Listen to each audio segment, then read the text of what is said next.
I bought this 6 months ago and I've not even taken it out of the case.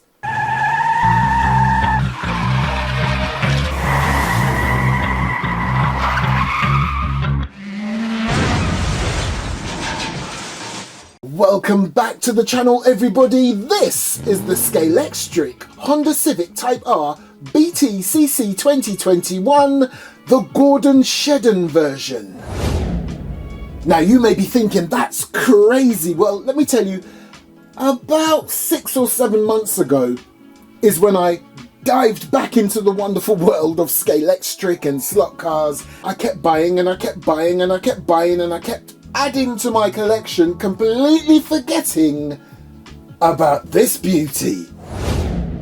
Now, what I love about this car is the actual livery on this is very close to home with me, because Halfords, very much a huge retailer in the UK, and I love how they've designed the UK flag right here. Now, the major players, the major brands on this vehicle, as you can see, are Halfords and Cataclean, as driven by Gordon Shedden. Gordon Shedden, a triple British touring car champion. And there's the man himself in a nice black helmet, white clothing. Do you know what I like to do, if you haven't noticed already, is I like to compare the real world version to the Scalextric slot car version.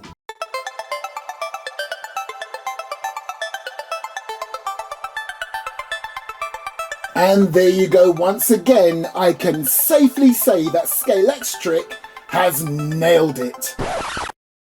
Or have they? The tyres. I will never understand the whole thing about licensing and rights and everything when it comes to branding on Scalextric slot cars, or any slot car for that matter. We all know that whenever you see a brand, a company, a name on a slot car, it's all official, especially with Scalextric. However, why on earth are these tyres blank? I mean, the real one, as you can see right here, has Eagle and the brand Goodyear on it. Now you might think, oh, probably because Scalextric didn't have the rights, the licensing to use Goodyear. Yes they have. What is that right there? It says Goodyear. So how comes they didn't put it on the tyres? It was the same thing with the Jade Edwards one. The tyres were as blank as you like. Anywho, doesn't matter. Really doesn't take away how overall awesome this vehicle looks. And again, the branding, look how tiny these bits of livery are, but they're all perfectly done. You've got Goodyear, as I said before, you've got Halfords, you've got Castrol, you've got Walker Logistics, and there's more. And just to drive the point home again, no pun intended, look, there's Goodyear again, right on the front, just beneath that awesome looking Honda badge. Loving the grille, loving that deep black rich colour that they use on this. Very nice, contrasted nicely with this sort of white, or is it off-white? But anyway, you've got white, you've got a nice sort of grey silvery colour there too. And again, attention to detail. Put aside the tyres, they really have nailed the finer detail on this slot car version of this beautiful car. Look at the lens of the headlights. They've even got the Goodyear logo on there, just like the real thing. Now looking at this vehicle from this angle, I know I said anywho, and I kind of moved on from the whole why isn't there Goodyear on the tyres, but again, Goodyear right there on the hood. Lovely huge Castrol branding on the roof there, number 52, Halfords again, Cataclean, and look, right there on the splitter in the centre, it says Dynamics. The same Dynamics you have on the hood.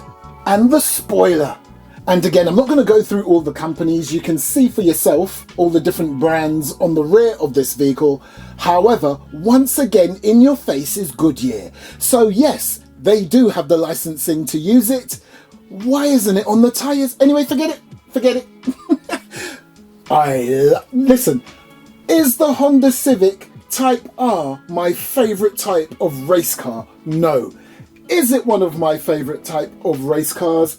Yes, and what I love about these cars is how compact and neat they look. And the rear lights, come on.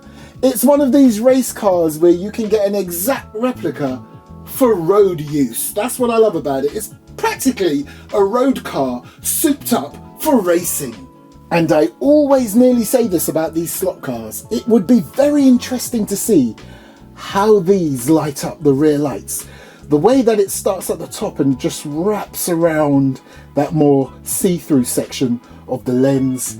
Now, underneath, very nice, huge Honda Civic cutout right there. Good. And again, I've said this before and I'll say it again.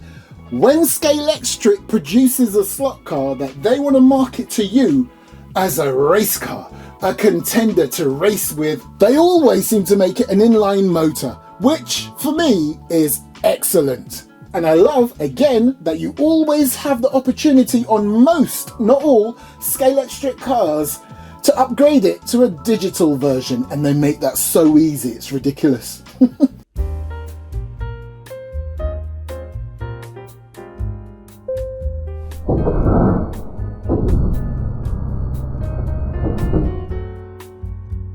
Right, we are in the mechanic's garage. Let's have a look under the hood, as it were. Again, here look, the simplicity of the internals of a Scalextric slot car. Case in point, look at all that spare real estate right there. The equivalent in the Carrera world is the Evolution, okay? So an analog car. However, for some reason, on a Carrera car, you've got a big old circuit board right there with 3, 4, 5, even 6 plugs, and it's just an analog one like this one. I don't understand it. Maybe because I'm a noob in the world of slot cars. They essentially do the same thing. They're both analog cars, yet Scalextric can get away with just giving you a motor, a gear, pinion gear, and all the other basics on here, some cables. Could do with a bit better cable management. Anyway, and then the opportunity, if you so wish, put a digital chip in, and then that space right there will be taken up with a nice little circuit board to turn your Scalextric analog car into a digital one. But again, Carrera's analog car already has a circuit board there and a whole load of plugs. I just don't get it. I just don't get it.